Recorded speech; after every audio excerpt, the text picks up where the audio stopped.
Hello and welcome to all of you joining us on Zoom or watching live on YouTube. My name is Ahmed Morsi. I'm a visiting fellow at the Middle East Council on Global Affairs, and my work here focuses on foreign and security policy in the Middle East and Africa.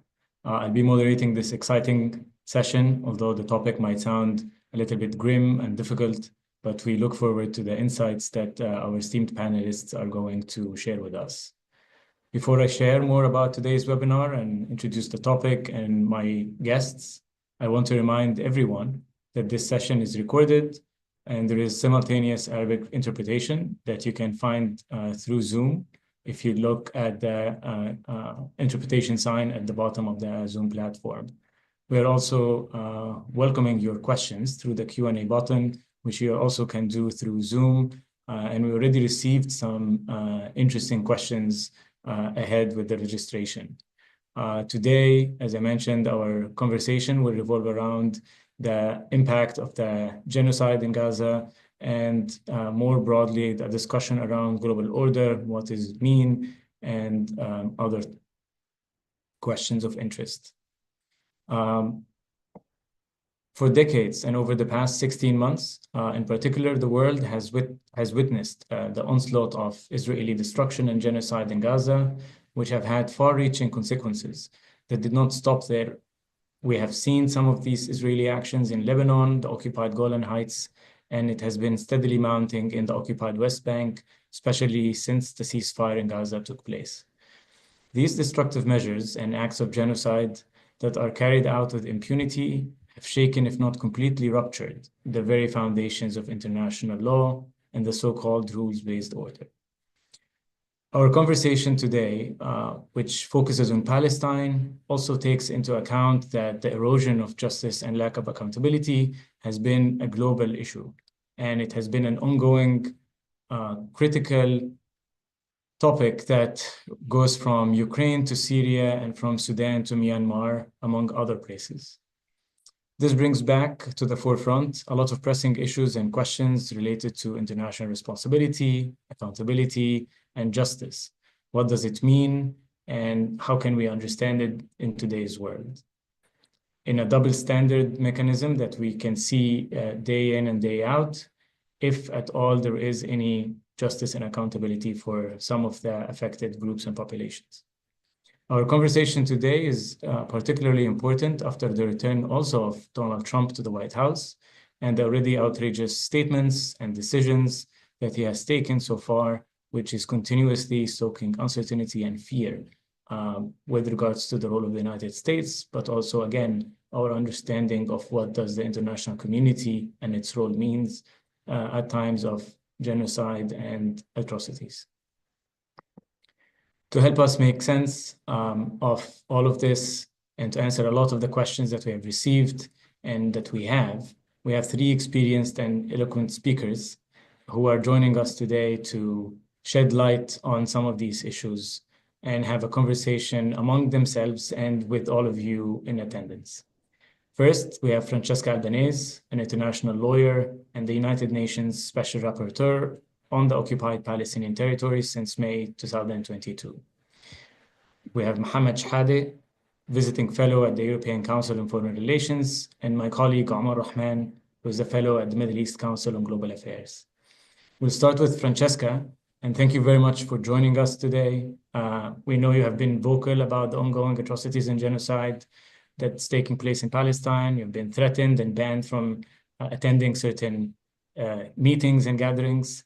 We'd like you to take a minute to give us your sense of where do we stand today with regards to the international rules-based order, and if Israel's genocide and acts of destruction have been the last nail in the coffin of global order as we understand it. Hello, thank you very much. The Middle East Council on Global Affairs, and in particular Ahmed Morsi, for convening this gathering. And I wish also to salute the other co-panelists who are joining. Look, where shall I start? From the voice, being a voice of reason and a voice of international law in this very chaotic world order. sometimes I wonder what has happened to our collective voice, because I almost can't hear it anymore. I can't hear mine, I can't hear that of the others, because the noise of the collapsing world order is so deafening. You're right. I mean, I come from an incredibly shocking 2 weeks that have somewhat created a sort of distance between the horror that many like me have been exposed to remotely, keeping our eye on what was happening, what has been happening in Gaza for the past 16 months, what has been happening is increasingly happening in the West Bank, and I hope we will have the chance to shed light on the gravity of the situation on the ground. But again, on top of all this, I have to say, although I'm European, I know what's happening to my fellow Europeans, to the society in the part of the world I come from. The violence, the virulence, and the venom thrown at everyone who tries to, again, speak words of reason, wisdom, and international law is absolutely unprecedented. I mean, I still have to recover from the shock of being, as a lawyer, being threatened with arrest and detention in Germany. For what? I mean, they were ready. The German police was ready to arrest a UN independent expert, while we know that they are welcoming, they're ready to welcome someone who's wanted by the ICC for war crimes and crimes against humanity. Well, I think that this is an excellent starting point for the level of decay that the international order is living. And Ahmed, you asked me if what's happening in Palestine is a nail in the coffin of international law. I wouldn't say so. I don't think so, because international law is a victim, although abstract, very much like the Palestinians and their rights. I mean, international law is an instrument, is a tool to protect all of us, to make our collective life, our global societies more decent, less unjust, more fair to everyone. And this is a system, clearly, which has not served everyone equally, which has protected some at the expense of others. So I'm clearly not starry-eyed about how the international law-based order has functioned until today. And still, in the last 16 months, it has not just been ignored, because this is the reality that Palestinians have experienced, we can say, with other people in the global south. And again, I think that the case of Palestine is unique and special in terms of not just negligence, but enabling posture that the West, with its political elites and its corporate media, the enabling role that these have played. So in a way, while this is not new, now it has reached an unprecedented level, because again, as I was saying, international law has not just been ignored, has been blatantly, flagrantly, and openly disregarded, and also with the hubris of member states openly challenging and even imposing sanctions on the international justice system, stepping out of the multilateral order. And the UN system, as it has been conceived, premised upon responsibility sharing of all member states and solidarity, international solidarity, this is crumbling. So yes, I see this is a nail in the coffin of the system as it has existed and as has formed and has developed. We still have international law. We still have human rights. And this is why I push back on the defeatism that I sense, particularly in the West, because I think that my fellow Europeans and my fellow Westerners are a bit spoiled and do not see the privilege that they have and the responsibility they have to make sure that the political will shifts, because I'm convinced that while the political establishment and the media have played, together with businesses and financial institutions, have played a critical role in enabling and maintaining, nurturing Israel's unlawful endeavor with genocide, apartheid, and unlawful occupation practices. I also think that we, as ordinary citizens or experts in academia, journalists, whomever walks of life we come from, we have not been responsible enough in exercising a brake function. And so, yes, we are looking at the precipice, as I often say, but I still think that there is much we can change, much we can still activate in order to save what remains to be saved. And using international law, not just understanding that this is the result of many struggles for emancipation and is not complete, and this might be the turning point for a bigger revolution, for a more honest, transparent, and fair and equal system. This is the question mark. Will we manage to get there? It depends on how quick is our awareness and conscientization, and how fast we can act to have accountability, first and foremost at the domestic level. Well, thank you very much. This is a great start. I'm glad that you launched us into this very critical approach to understanding what's going on. And there are a lot of questions that will come from your intervention with regards to the West Bank, with regards to what can actually we do, what kind of avenues should we move on next as we see this continued onslaught.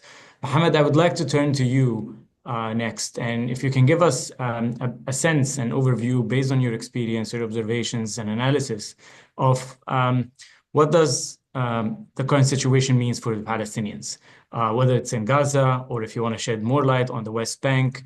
The Palestinians here as the people, the society, but also what does it mean for the leadership, especially that there is a lot of talk about the day after, but a lot of people also are not understanding what does it mean today as we are still trying to see or think and assess if there will be a continuity of the current ceasefire in Gaza. Thanks so much, Ahmed, and thanks so much for having me today. Certainly a pleasure to be among some of the people that I admire the most, and whose work is always inspiring and very instructive for me personally. Basically, I'll start by first tying into what Francesca was saying. In July last year, I was scheduled to meet with a top European Union leader.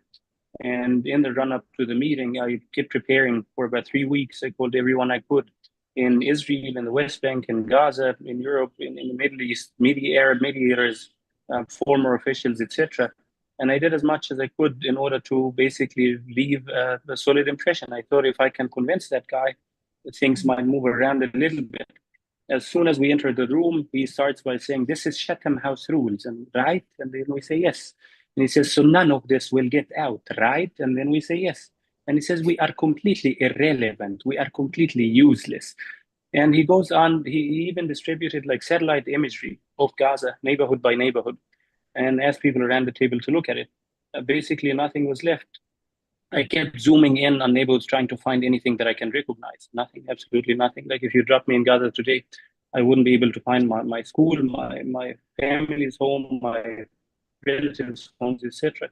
So basically, it was very clear that the guy is fully paralyzed without any power whatsoever. He said, "Don't ask us anything about politics or even pressure or incentives or whatever, only humanitarian." And he says, "We're very kind. We give Palestinians sort of bandages in the afternoon, and we give Israel bombs in the evening to put those bandages to good use." I met another senior German official tying it to what Francesca was saying about the insane environment in Germany. And that guy, we were in the room, about 6 people in January last year. As soon as I walked into the room and after I spoke for a few minutes, he interrupted the people after me. And then he came close, looked me in the eye, and he said, "Mohammed, I want you to know that when I learned your family's home in Gaza was bombed, that's when the war became personal to me." And I was very touched. I thought, I've only met that guy only once in my life, at a conference where he liked something I said. So who am I to represent this sort of formidable magnitude of the person, especially to a German? I was very confused. But then at the end of the meeting, the guy said, and I cannot say any of that publicly, and we cannot do anything about it.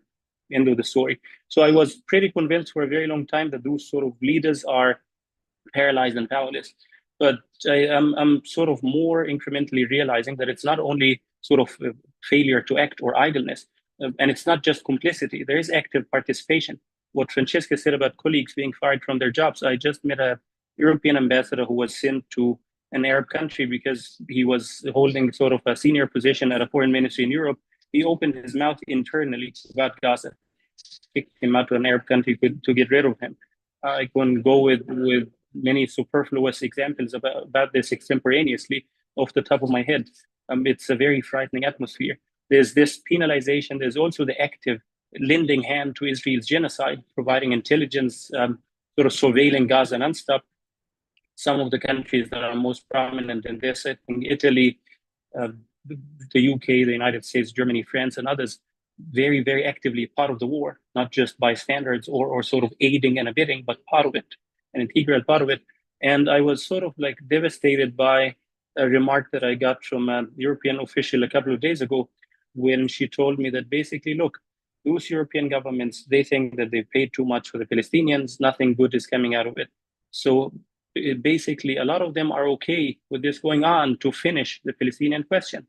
They don't see any damage coming out of Gazans being kicked out. It's not a big deal for them. People will forget it. They will blame it on Trump. Basically, she said that there are even like regional powers who wouldn't be too upset to see that outcome, just Gaza being wiped out and Palestinians kicked out of it, basically to finish off the Palestinian question. Basically, like those European governments and other regional powers and the United States, they have one of two options at the moment, because you're now at the end of the road, the moment of truth. Israel is saying no to the one state, the two state negotiations, international recognition, anything at all, not even autonomous Palestinian zones, absolutely nothing. So at that end, you choose one of two things. Either you try to penalize Israel to push it into sort of moderating or mitigating its extremist lunatic ambitions that they're jumping off a cliff, or you just join the band with the Israelis. And that's the decision that they made because it's more politically expedient. There are no consequences to this, but there are many consequences to being pro-Palestinian. Omar and I, we were recently in a conversation with some senior Biden officials. They made that very clear that they were constantly intimidated if they open their mouth, if they try to do anything differently. As for Palestinians in Gaza, I personally, we measure our age there by how many wars we survived. So I personally survived about 10 Israeli military operations, which is high-tech killing sprees, and 2 ground invasions, full ground invasions. None of them, none whatsoever, come close in any way, not even 1% to this one. Basically, every single person that I know in Gaza, virtually every single person had their homes destroyed, bombed, fully razed to the ground by bulldozers, burned down by soldiers who walked inside and took their time to burn it, or damaged beyond the ability to sort of sustain human habitation. I basically, when I talk to anyone in Gaza, one of the first questions we ask is, how many family members did you lose? It's always in the dozens. I stopped counting in February last year when it exceeded about, I think, 34 or 35. I couldn't keep account anymore. But every once in a while, I saw sort of a picture every time I open social media of a loved one or family member in gray, just relegated to the past tense from is to was. The implications of this are insane. Basically, like if you survive a catastrophic event of this magnitude, an event that even the United Nations at some point, they kept saying apocalyptic, catastrophic, disastrous, monstrous. And then at some point they said, we don't have any words to describe it anymore. There are no words in the language that can describe what's happening anymore. I just had a friend who visited Gaza a couple of weeks ago. He said it looked 100% like the Darfur 2003 genocide, 100%. He said there is a very thick, and he kept emphasizing thick, very thick stench of decomposing bodies and gunpowder everywhere in the entire Gaza Strip. He was forced to meet with IDF generals and junior staff and officers. He said a lot of them didn't have a soul behind their eyes. Their eyes were lighting ablaze by the mere mention of burning Gaza to the ground. They wanted to go in again and finish the job. What such an event would do to people in Gaza, if you look at survivors of other genocides, and that does not necessarily entail a comparison. Every genocide has its own context But if you look, for example, at the children, the descendants of Holocaust survivors and Holocaust survivors themselves, again, no comparison. But if you ask, what did that event, how did it change their lives? It's almost like a lottery, it can turn you into a lot of things. It made some people extremely pacifist and humane and philanthropic and generous and sort of very decent people. Some became very pragmatic and shrewd and sort of seeking what works, not what feels good. But it made others very cruel into the story. Like I know some friends whose parents survived the Holocaust who would say in the concentration camps, that's when my grandfather or my father realized there's no God, there's no humanity, there are no principles, everything is up for grabs. So in Gaza, you had people watching for now almost 2 years, the whole world turning their backs on them, aside from the popular sentiment and dozens of individuals, officials, former officials, UN officials that have come to their aid and spoke up. But they can see like the whole international system is rigged against them and want them no more. They want them to disappear. Where does the Palestinian leadership fit into this? That's the ironic question. Every time I brought up the Palestinian Authority to some of the European diplomats that I was chatting with, they cracked up in laughter hysterically throughout the past 16 months. As soon as I say, what is the PA up to? They just like lose their minds and start laughing hysterically, nonstop. Should sum up the situation. They opted for keeping a low profile, keeping their heads down, and so that might sort of spare them what is happening in Gaza. But you see, as soon as the war in Gaza was temporarily suspended, Israeli ministers like Bezalel Smotrich explicitly demanded that the war goals be expanded to include the West Bank. So now they're doing in Jenin and Tol Karem and in the refugee camps in particular, exactly, literally, word for word, what they did in Gaza. Buffer zones like the Netzarim corridor, Philadelphia corridor. I had a colleague who just came from the West Bank about a week ago. I met him recently in Doha. He said the Jenin refugee camp is no more. Israelis just destroyed a whole line of buildings and then another line of buildings so that they would be perpendicular, that they would form a cross sign. Nothing is left standing in those two lines. Those two lines are meant to stay there permanently. Israel was just saying they wouldn't allow any people back. Now, the last word that I would conclude with is basically people in Gaza, as soon as the shooting stopped, and the world has moved on and the attention diminished. And now all the attention is being poured on the pain and misery and trauma of the Israeli society. Not a word anymore in Gaza whatsoever. And as soon as there's quiet, as soon as sort of the music of the bombardment, the gunshots have calmed down a little bit, although Israel is continuing to bomb and kill people in Gaza. But as soon as it was reduced, people got full mental range to process what it means, what it has meant to lose family members, to lose your home, to basically have Gaza no more, the entire areas of it wiped out. So the pain started to actually be triggered immediately as soon as the ceasefire started. And this is combined with Israel literally maintaining conditions in Gaza that are meant to bring down a whole group in total or in part. Today you had a child that died from frostbites, 4 others that were transferred to hospitals in critical conditions. Now Israel is just leaving Gazans in a cage to die slowly, one by one.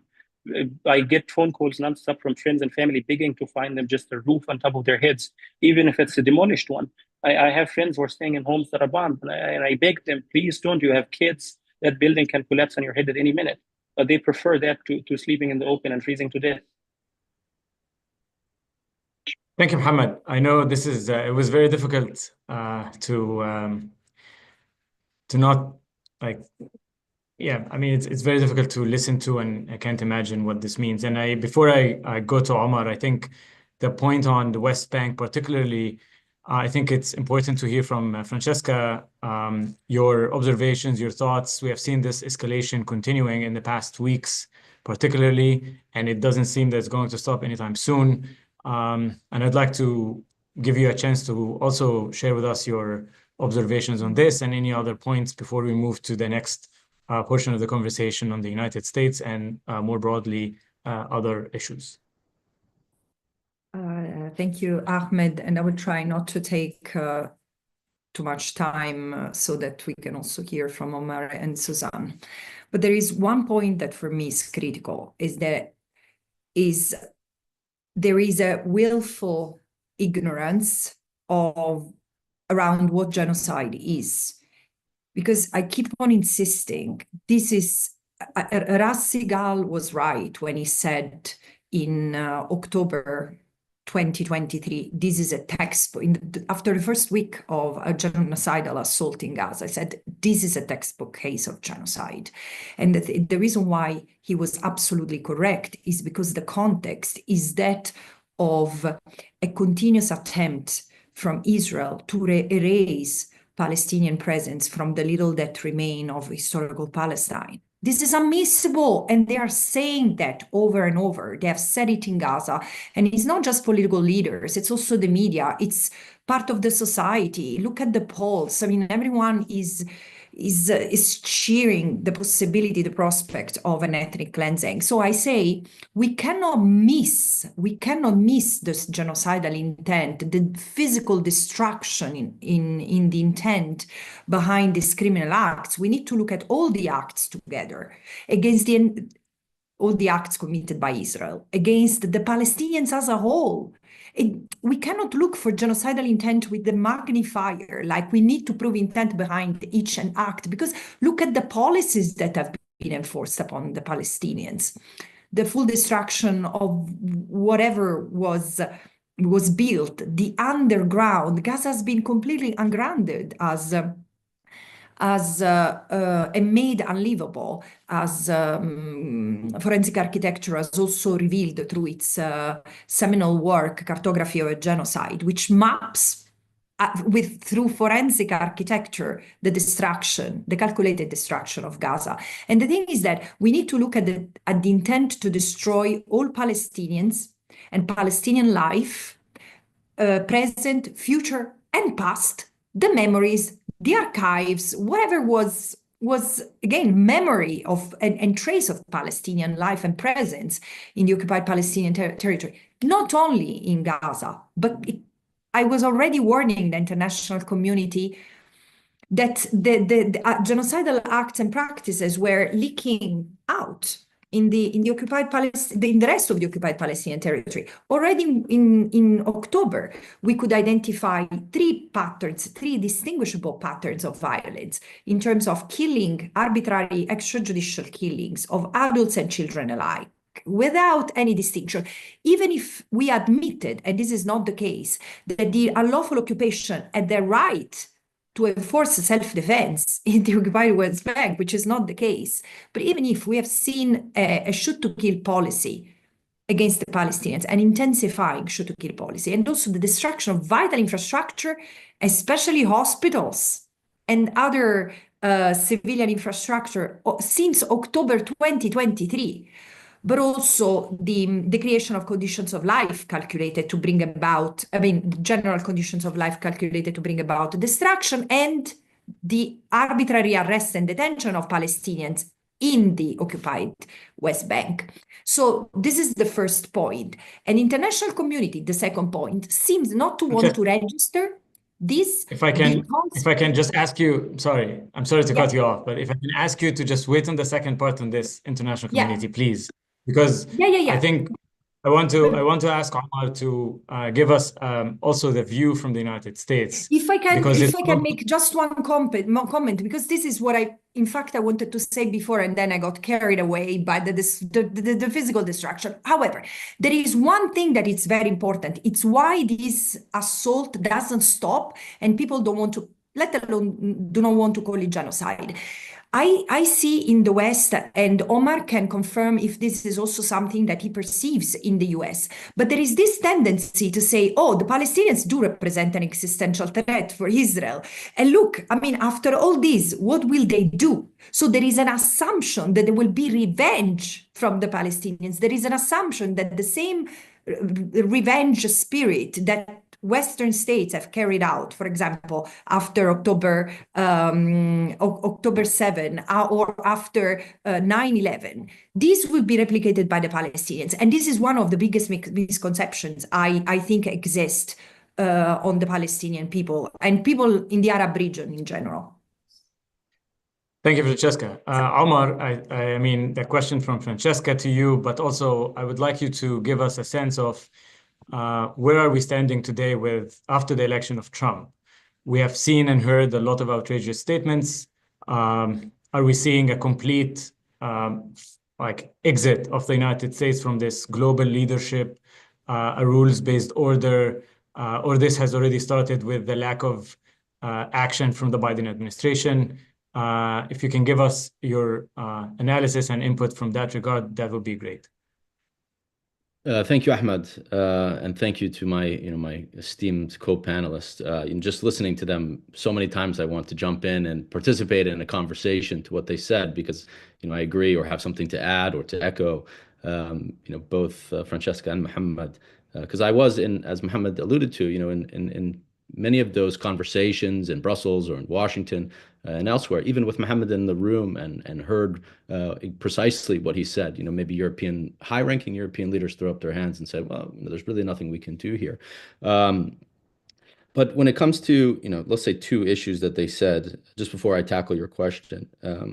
First of all, when it comes to the genocide and Ras Segal and recognizing it from the outset, many of us really recognized very early on that this constituted a genocide, because it's not, again, the people, it's the people killed. There is a context here, and one that runs in a continuum, 100 or plus years, in which this nationalist movement, this Zionist nationalist movement, is trying to destroy and replace the native population on their own land. And so this October 7th event created a pretext in which this can accelerate. The process was already in motion for a very long period of time. The erasure of Palestinians, the displacement of Palestinians, and the destruction of their communities. And so we saw in what happened in October 7th a pretext, especially in the Gaza Strip, to just accelerate to a degree that would leave Gaza in ruins. And we've seen that kind of take place. I also heard Mohammed say, that there is a buy-in in the West of, that the Palestinians, to end the Palestinian question, just give Israel the kind of license to go ahead and do what it's doing.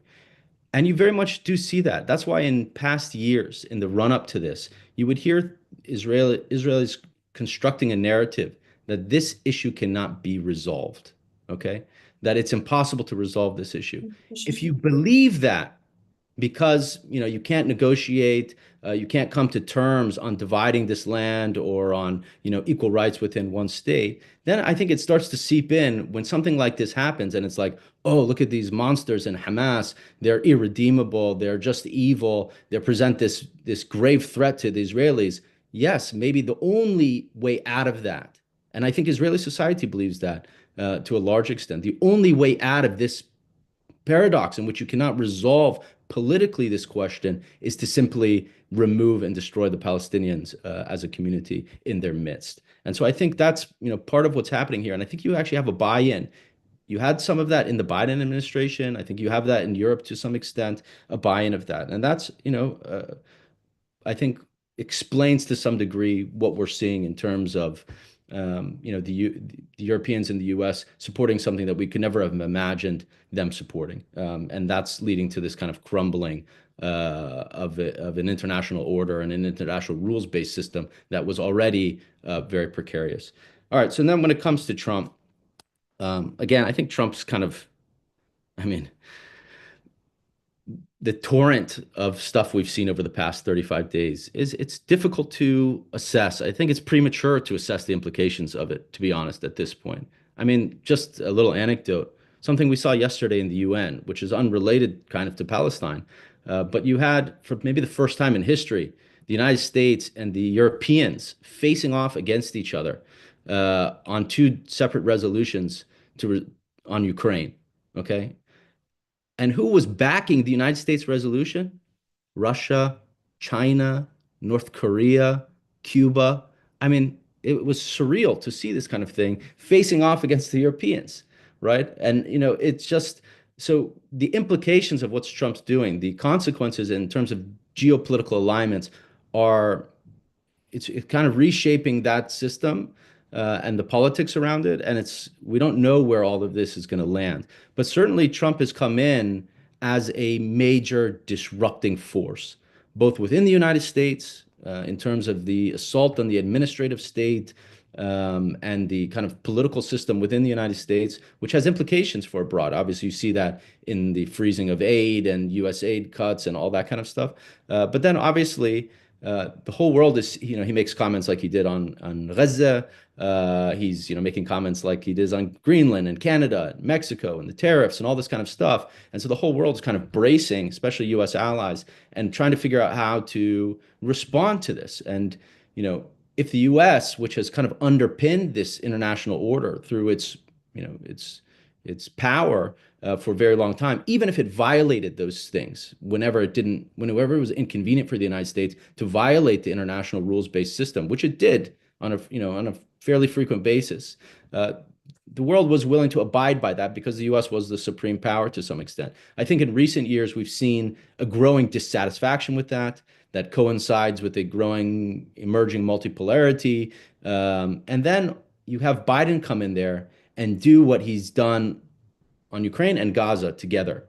And I think that has really created a level of dissatisfaction, disorder with this system that had it kind of crumbling. And then now Trump comes into the situation and is doing what he's doing. And so I think you will see a serious breakdown in the kind of international system, the alliances, the attacks on the transatlantic alliance, the Middle Eastern states. But at the same time, you're kind of seeing something interesting happen. Let's say vis-a-vis the Palestinians. And you put as much faith in this as you want, but previously passive actors, let's say, like the Arab states, like Saudi Arabia and all these kind of things, which were supporting the Palestinians, supporting peace, supporting two states, but we're really not doing that much. Everybody was content to let the United States kind of run with this and be the mediator because it's the global power and it wants to hold on to this issue and protect the Israelis and stuff like that. Now you're seeing those kind of states, I think, take more assertive role. You're seeing states in the global south take a more assertive role. And so I think you're seeing quite a few shifts happening here. But I think when you look at Trump and his team, I think they have this kind of this predilection maybe towards a very Hobbesian order in which the international system is crumbled. The U.S. power is unrestrained. You have nation states acting, in whatever way they want. And you have, might makes right and peace through strength, which is inadvertently, or maybe inadvertently, something that you've heard Netanyahu say for years. Peace through strength. That was his mantra, and you've heard Trump kind of echo that endlessly over the last few months. So I think we're kind of entering this age, and that suits Israel to some extent, and it suits the United States under Trump. But it's going to lead to a huge change, I think, at the international level, if that makes sense. Thank you, Omar. This is very, very useful, and also the comparisons between the different actors, the different kind of anecdotes that you have given. I think it's also very important as we kind of think through what kind of regional changes that will come and be happening. There have been several questions already, but we have also received questions ahead of the webinar, and I'd like to group some of them and ask for your reflections, and specifically if you can keep them short so we can take as many of them moving forward. So, Francesca, we know that there are certain measures in the international law, international human rights law. There is an ICC, there is an ICJ. Some of them, of course, have mechanisms that require what requires a binding decision and how can you enforce it. But there have been measures. There have been other tribunals from Rwanda to Serbia and others. So there have been examples out there. Why is Palestine different? And how can we move forward from this? You mentioned in your first intervention about that there is hope, there is something to think about. How can we do this? So I'm just putting out some of these mechanisms, and if there is something different, or how can we use them differently moving forward?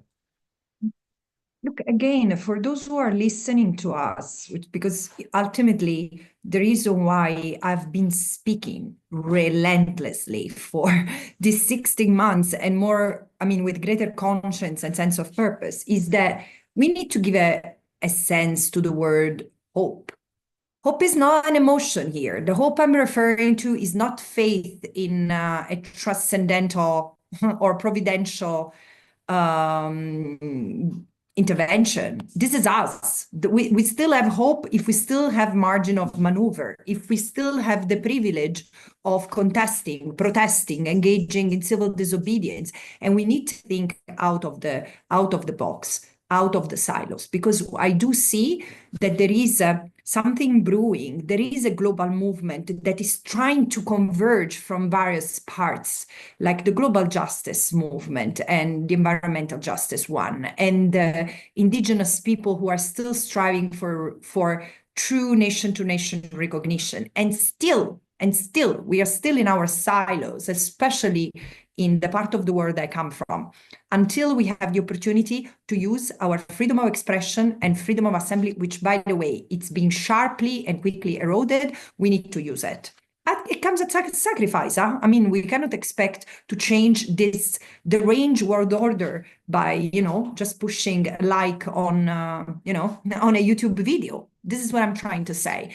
The international system, why Palestine is different? Because the global south is different. The system has, the UN system, we shall not forget, has been conceived at the height of colonialism.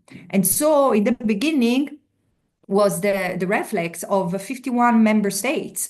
Now there are 193 member states. So technically it has democratized, and still the decision-making powers is still in the hands of a few powerful member states, which are largely those with veto power with great influence when it comes to Palestine of the US. However, even when the US has not voted against a UN Security Council resolution, for example, it has abstained, nothing has changed. So why there is this Palestine exception? Because in the current multipolar order, it's still Western nationalism that dominates. And this is where we need to bring back under check, because also the instruments we have, the mechanisms are there, but are made ineffective. So, I mean, international justice system has sort of rised up to expectations. I mean, the ICJ has declared the occupation the entire Israeli presence unlawful.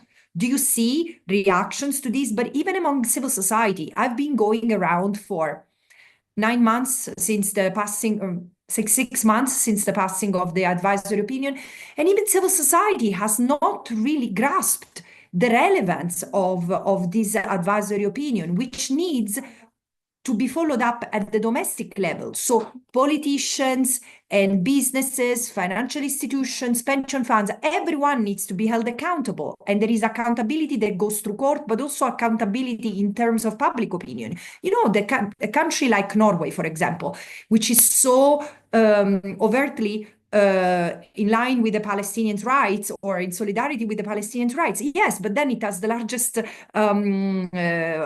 pension funds investment in the occupied Palestinian territory, which accounts for 10% of the entire European investment. So this is why I say we need to bring back the concept of accountability for Palestine starts at home. If we are not able to hold our connationals accountable for the unlawful actions they have engaged with, how can we expect this to reflect at the UN level? Eventually, the UN doesn't live on its own. It's not a independent third entity. And I wish I could see, we could see one day, someone will say, the Nablus trials, like the Nuremberg trials. I think that the ICC will never have the capacity to deliver full justice for all the victims and against all the perpetrators of crimes, including in the past 15 months. There should be an ad hoc tribunal. But meanwhile, let's try to use the domestic courts that we still have. And the Hind Rajab Foundation, for example, is a pristine example of how smartly domestic courts can be used. Thank you, Francesca. Mohammed, what does justice here means? I know it's a very difficult thing to reflect on, but what tools what kind of conversations you are having or know of others are engaged in to kind of start a process that can hopefully, as Francesca is explaining, help us get to a minute or a moment of justice and accountability. Well, that's a very strong question. Thanks so much, Ahmed, for this. I would say, like, my late friend Ali, one of my closest friends, was a genius. He used to consume a lot of materials of Chomsky and basically a lot of different intellectuals, philosophers, as well as right-wing figures, Ben Shapiro, Jordan Peterson. He was the most brilliant guy I knew, Ali. And basically, he was killed in January last year. The most painful thing about it is that I have no one to mourn him with because he never got a chance to be known. And basically, it pains me always that he never got a chance to live his life in the first place. He died before ever experiencing life. The worst day for him of the year was usually his birthday because it reminded him his life is wasting before his eyes before he ever got to live it. But Ali had a basic, simple definition of justice. In his last days, he was displaced 3 times and ended up in Deir al-Balah. And basically said, if there's a God, if there's an afterlife, I will ask God for one thing: force those Israeli soldiers to go out looking for food and water the same way I did. 4 hours a day, 8 hours a day, under airstrikes and bombardment, escaping death narrowly, then having to carry them for dozens of kilometers home. That's basically the definition of retribution. Israel is getting a glimpse of what it feels for the pains they've invested or visited on Palestinians for close to a century. But I would say at the same time, tying into what Francesca was saying about vengefulness or vindictiveness, but I don't say that with sort of any exaggeration or polemics, but I think Palestinians are some of the most forgiving people you could think of. For instance, when the South African jurist Richard Goldstone visited Gaza. He was a Zionist South African Jew. He was terrified of the idea of going to Gaza, and his report criticized Hamas a lot, accused them of war crimes. But when he visited Gaza, he basically described it himself. He said, I was afraid that I'm going to be murdered. I will be lynched. He was embraced by everyone with hugs, with embracing public gatherings around him, sort of praises, glorification. Palestinian put a lot of trust into him. He was invited to everybody's homes. He listened to testimonies firsthand, didn't receive any hostile treatment, although, again, he was very strongly, vocally, openly pro-Israeli. They were very forgiving towards him. They trusted him. He produced a report in which he said Israel's goal of Operation Cast Lead 2008-9 was to, quote, punish, humiliate, and terrorize people in Gaza, the civilian population, Gaza collectively. And then he was blackmailed into retracting that a year after. Never showed his face again, mainly because of the shame and the realization that he disappointed the very people who trusted him. There's basically the other thing. If you look at the first Intifada, when Israel's violence ceased temporarily around the Oslo Accords signing, Palestinians, Hanan Ashrawi spoke about this in some interviews. She said Palestinians in Gaza walked up to IDF soldiers with flowers and gave them hugs. They thought that would be the end of it. They were willing to let bygones be bygones. I would say, like, Palestinians, the problem is that we are squeezed between two things: the striving for freedom and demanding justice. And in this world that has shown how deeply hypocritical and savage it is, I don't think you can realize both. You have to compromise. And peacemaking is usually the perfect combination about too much memory versus too much forgetfulness. You shouldn't, that's the thing. Like, it's very ironic when Israelis say the question of Palestinian refugees is now obsolete. They should forget about it. They should move on. But the Israeli mantra is never forget, never forgive. So they demand a right to return after sort of 2,000 years, a claim that is made sort of arbitrarily for any person that identifies as Jewish, no matter what. So basically, it'll take something in between: too much forgetfulness, and too much sort of memory, not too much memory, not too much forgetfulness. There are many mechanisms for that: truth and reconciliation committees that can be very helpful. But I would say at the same time, there is a need for moment of reckoning for Israel. At this stage, the ICC is the most minimal that could be done. The recognition of the genocide is the very most minimal to just prove the relevance of the international system. And it is failing miserably. If you look at the ICC's decision, even with the arrest warrants, it is very clearly biased in every sense of the word. It's very clearly, there's like strong circumstantial evidence to suggest that some of the judges were either blackmailed or bribed. If you look at, for instance, the Hungarian judge that authored the dissenting opinion on the matter of jurisdiction in the occupied territories, I think his dissenting opinion was in the hundreds. Those judges don't get hundreds of pages. They don't get paid for writing a dissenting opinion. It's usually like about 1 to 8 pages maximum. So it probably was given to him. If you look at the indictments, Israel is indicted with a crime against humanity of murder. Hamas is indicted with crime against humanity of extermination. That's a higher level. Hamas is indicted with sexual assault.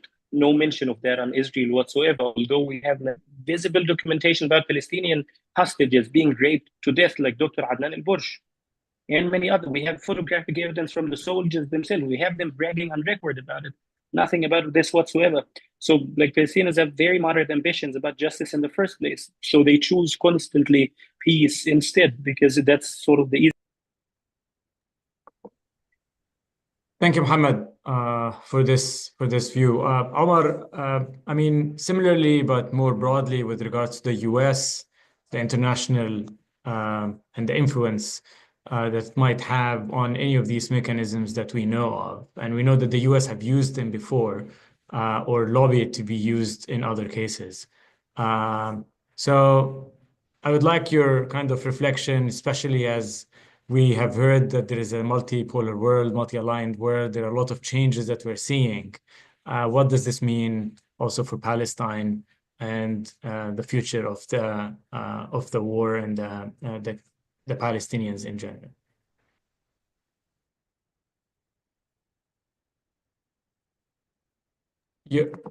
Omar, you're muted. Sorry about that.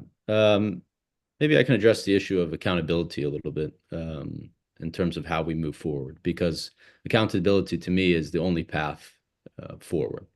One of the things I like to say is that there's a tendency in the international community to treat Israel as if it's not, and Israelis as if they're not rational actors, as if they don't make the same kind of cost-benefit calculus as other human beings.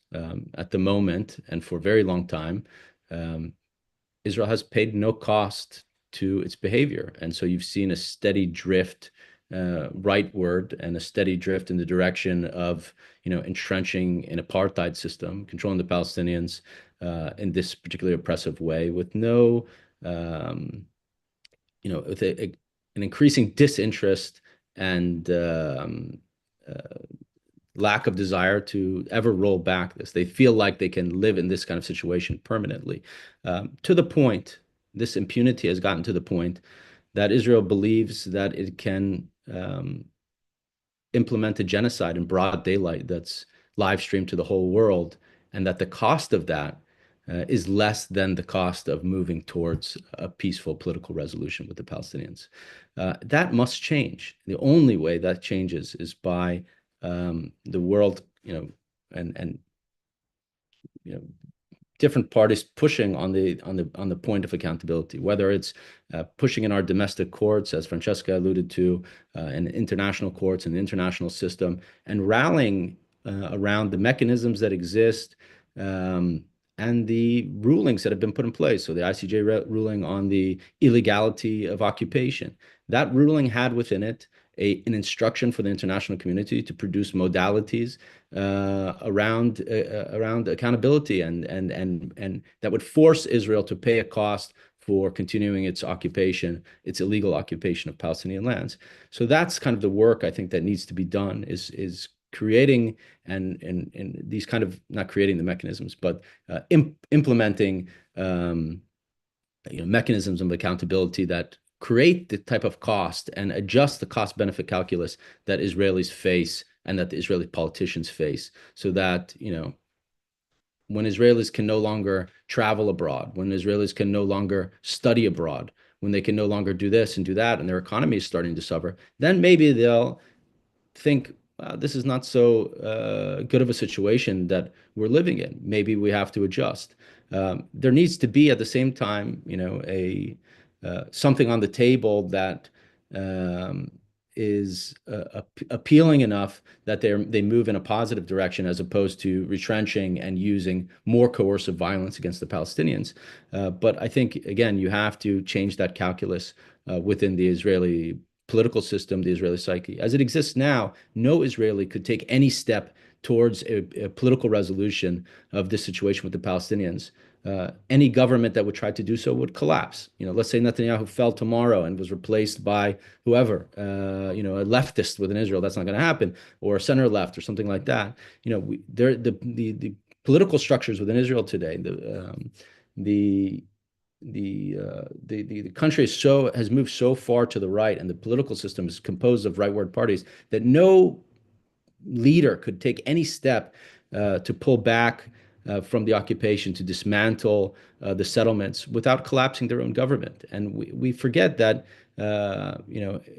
we've lost sight of the fact that over the past year, or in 2024, the Israeli Knesset passed 2 resolutions prohibiting a Palestinian state from ever coming to existence. What are the implications of that for Israel's partners in the West, for the United States, for the European governments? They're saying openly, I mean, it's not just Netanyahu saying there will never be a Palestinian state on my watch. The entire Israeli political system is saying there will never be a Palestinian state. We'll never have a political solution to this except Israeli sovereignty over the entirety of the land. Are the European governments that have relations with Israel, economic relations, assessing the implications of that for their relationship to this genocidal apartheid state? I think we have to make those kind of distinctions extremely clear and start pushing against that for accountability. I think that's the only way that we'll ever move in a positive path out of this situation. And there are other things, regarding geopolitics and the states, and what they can be doing, global South, the Arab world, all that kind of stuff. We're all kind of working on those issues to try to find ways in which they can be more useful. Because I think they do recognize, I think the entire world, not the entire world, but many countries around the world and in the Arab world are coming to the understanding that the stability of the region, that the stability of any of this stuff kind of hinges on the resolution of the Palestinian question, and that they need to come to terms with it. Whether it's the Saudis and their Vision 2030 and all this kind of stuff, I think they recognize that they need to resolve this, and so they're being a little bit more active. But I think all of us have work to do in terms of finding the means forward. Thank you, Omar. It opens doors to more and more conversations around not just the issue at hand with Palestine and genocide and the erosion of global order, but also all these regional and international implications that we can actually delve deeper and see how they are intertwined with us. I know we are just at the mark at the end of our hour, but I would like each of you in 30 seconds or a minute maximum, please, to just leave us here today with one thing that you want us to either remember, an action item, or thing to consider as after this 1 hour of conversation. So Francesca, if you can give us this one thing, then Mohammed, and then Omar, and then we can all finish our conversation today. Man, 30 seconds, impossible. Okay, I will try. I think that we will miss human rights very much when they will have taken everything that this system represents from us. It's still a tool to be used and to be vindicated in courts and outside courts. And I don't think that at the popular level and people are really using it, because there is still, again, I tend to speak more to the Western people. There is still a lot of indecisiveness and lack of courage. And I don't think that the question of Palestine regards only the Palestinians and Israelis, or only people in the Middle East. Thank you. Ahmed? My plea is basically don't surrender to despair. I know how it feels. I know it's repetitive. You know, some people have been engaged on this topic long before I was born, and I know they think it's going to be there forever. The worst conclusion anybody could come with is basically to say, this is too complicated. This is not my cup of tea. Keep speaking up as much as you could to do two things. Number one, make some good noise. It does intimidate. It does work. If you look early on in the earliest days of genocide, when Israel was preventing food, water, fuel, electricity from going into Gaza, the sweeping protests on the streets, or the encampment protests in last year in April and May, were the things that forced Israel's hand to allow some humanitarian aid to go in and force Biden's hand to suspend the 2,000-pound bonds. So keep speaking up. The other thing, the importance of it, is inspire hope to Gazans, even if you know that they would languish and die in a concentration camp, as described by many Israeli experts, Giora Island, Baruch Kimmerling, and others. Even if you know that's the end of it, let them die with a little bit of dignity and hope. And don't underestimate the power of it. At some point, I have a friend in Gaza still alive, luckily, called Ibrahim, a brilliant computer engineer. Basically, I used to look up to him because he managed to make a decent life in Gaza itself despite all odds. But in this war, he was displaced, I think, about 10 times with a small child that's about 3 or 4 years old. His home was burned down completely by Israeli soldiers. They just walked in and viciously burned everything. None of it was left. And I called him once when he was stuck in Rafah in April before Israel invaded it. And he brought it up out of the blue. He said, you know what? The world is waking up. The things are changing. I saw a report about a CIA officer that changed her Facebook profile picture to the Palestinian flag. I didn't think much of that just for myself. I thought it was ridiculous. But for someone who's drowning, you try to cling to any hope whatsoever. So please, please, please keep speaking up. Thank you, Mohammed. Omar? I had something very similar today, which is basically, you know, we're facing an unprecedented campaign to repress voices and dissent and opinion on this matter. And I think just resist that at all costs. Do what you can to support those who are being punished for speaking out. You know, I think don't be intimidated. I think that's the lesson that we should all learn. Keep pushing. And Francesca, I know, is a stellar example of somebody that's resisting all attempts to intimidate and repress her voice. So she saluted us, and I salute her back very much for that. So thank you for joining everybody and for doing the work that you're doing. Well, thank you very much for taking the time. Thank you very much for the work you do. It's, of course, there's a lot that is needed and a lot that all of us have to contribute to. It's difficult. It's a lot of uncertainty and fear. And of course, there's a lot of intimidation that comes with it. I appreciate you giving us the time. I'm sorry we couldn't get to all the questions that came to the Q&A, but also that we have prepared in advance. I think we would need to have more and more conversations around this. Please follow the Middle East Council's work. There have been a couple of pieces recently that looks at the Trump administration impact on the Middle East. There have been work on Gaza and Palestine, Syria, among others. So please reach out with any ideas or any comments you might have. Thank you again to Francesca, Mohammed, and Omar, and we hope to see you at better times in the future. Thank you. Thanks so much for having us.